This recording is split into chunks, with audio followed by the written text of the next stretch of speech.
Have you ever watched a ship disappear over the horizon and wondered why it seems to sink, bottom first, rather than simply shrinking into a dot? Or asked yourself why the stars above look different depending on where you stand on Earth? Questions like these are more than everyday observations.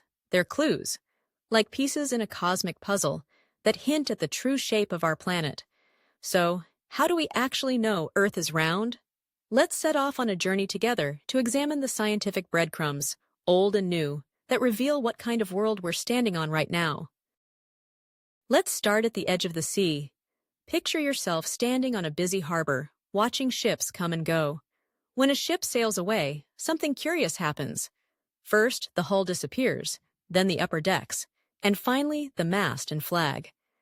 If Earth were flat, the entire ship would simply get smaller and smaller until it vanished altogether, much like a coin sliding away on a tabletop. But what do we actually see? The ship is slowly tucked away by the horizon, almost as if it's gliding down a gentle slope, out of sight. This raises an interesting question. What kind of surface would create this effect? The only shape that fits is a sphere or a curved surface. Now, let's look up instead of out. Have you noticed how the night sky changes as you travel to different parts of Earth? Someone in Norway might spot the North Star, Polaris, gleaming brightly above, but a traveler in southern Australia won't see it at all. Instead, they might look for the Southern Cross, a group of stars invisible to folks in the north. This isn't just a celestial quirk. It's a direct result of standing on different points of a giant ball, each with its own unique view outward into space. If Earth were flat, everyone everywhere would see the same stars at night. The fact that we don't is a cosmic clue to the curve beneath our feet. Let's turn our gaze to the moon for something even more dramatic.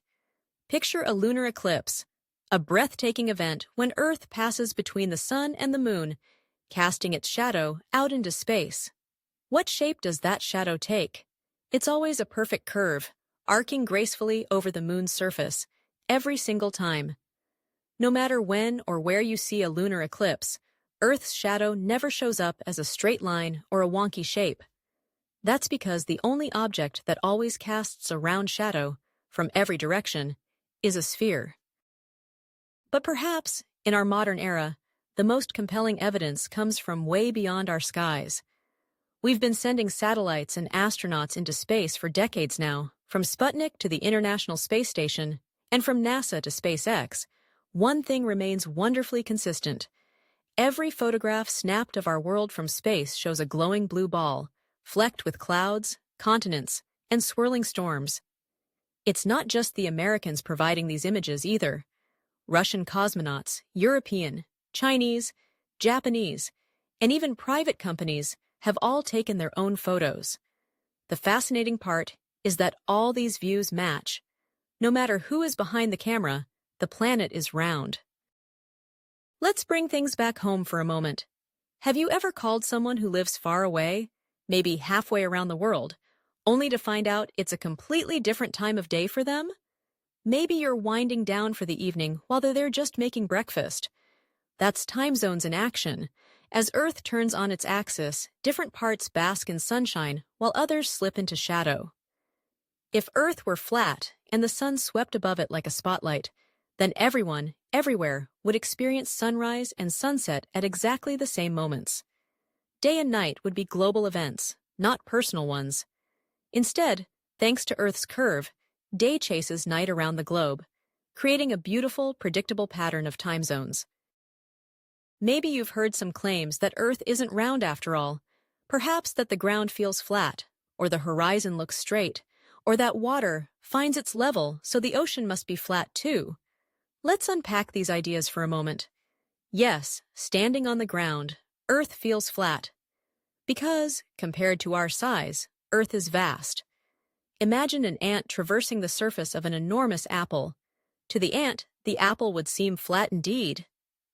But we know from that ship sailing away on the sea, or from looking out the window of an airplane at cruising altitude, that the world subtly curves away beneath us.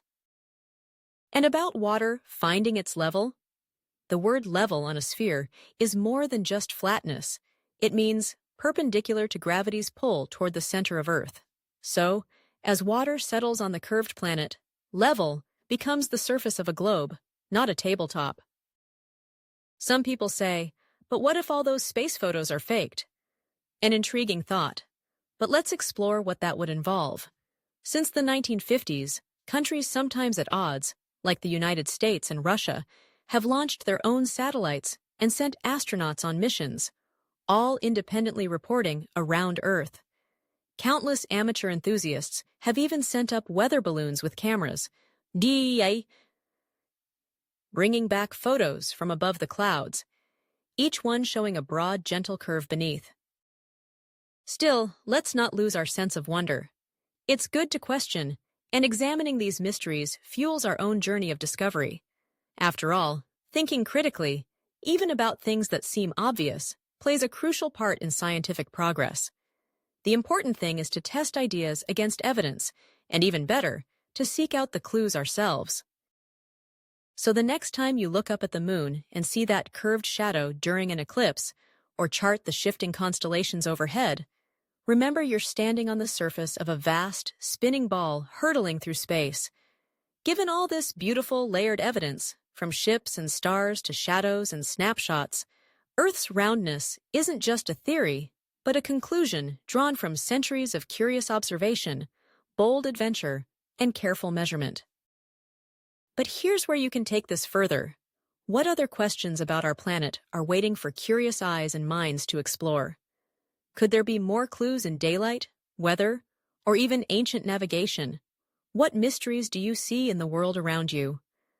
The best part of science is that it's never truly finished. It's a conversation, constantly growing with new observations and ideas. So, next time you watch a sunset, marvel at a lunar eclipse, or chat with someone a world away, consider the story Earth is quietly telling us, day after day. A story written in sea and sky, stars and shadows, for anyone who cares to ask, have you ever wondered,